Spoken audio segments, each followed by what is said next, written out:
नमस्कार दोस्तों, स्वागत है आप सभी का हमारे YouTube चैनल ज्योतिष फलादेश विज्ञान द्वारा आयोजित अति विशिष्ट अति महत्वपूर्ण कार्यक्रम ज्योतिष परिचर्चा कार्यक्रम। और जैसा कि आप सभी को विदित है, मैं इस कार्यक्रम के माध्यम से आप सभी ज्योतिष प्रेमियों के समक्ष, आप सभी वेद प्रेमियों के समक्ष ज्योतिष की महत्वपूर्ण परिचर्चा को लेकर के समय समय पर उपस्थित होता रहता हूँ। आज की वीडियो के माध्यम से मैं आप सभी ज्योतिष प्रेमियों के समक्ष, आप सभी वेद प्रेमियों के समक्ष ज्योतिष के महत्वपूर्ण सिद्ध सूत्रों का संकलन लेकर के उपस्थित हुआ हूं। आप सभी जानते हैं ज्योतिष में सूत्रों का कितना महत्व है।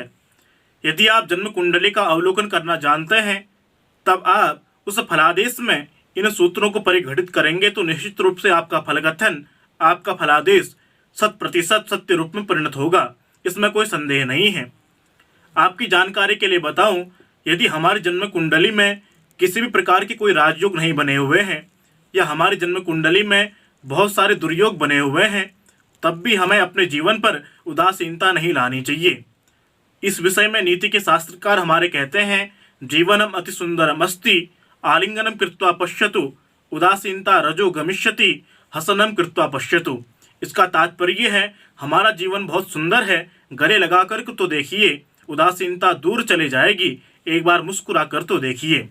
तो कहने का तात्पर्य यह है, यदि हमारी जन्म कुंडली में राजयोगों की अपेक्षा दुर्योग भी बने हुए हैं, तब भी हमें अपने जीवन से उदासीनता दूर ही रखनी चाहिए।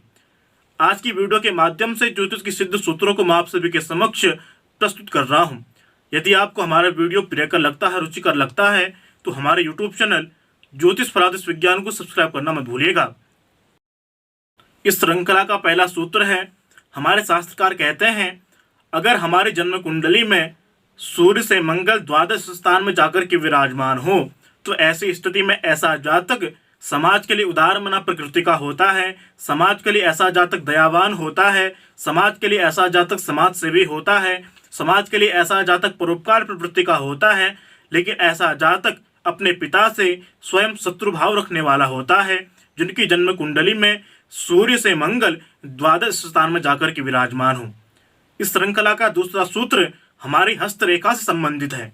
हमारे ज्योतिष के शास्त्रकार कहते हैं, सामुद्रिक शास्त्रकार कहते हैं, यदि हमारे हस्तरेखा पर जो विवाह रेखा बनी होती है, आप सभी जानते हैं हमारी हस्तरेखा पर जो हृदय रेखा होती है, उसके ऊपर जो विवाह रेखा होती है, यदि विवाह रेखा दो मुहाकार बनी हो, तो ऐसी स्थिति में या तो जातक के विवाह होने में बहुत सारी परेशानी होती है, या जातक का विवाह नहीं चल पाता है, या जातक के विवाह में समझौते की स्थिति होती है, जातक के वैवाहिक जीवन में मतभेद की स्थिति हस्तरेखा में विवाह जीवन के दो मुहाकार होने से हो जाती है।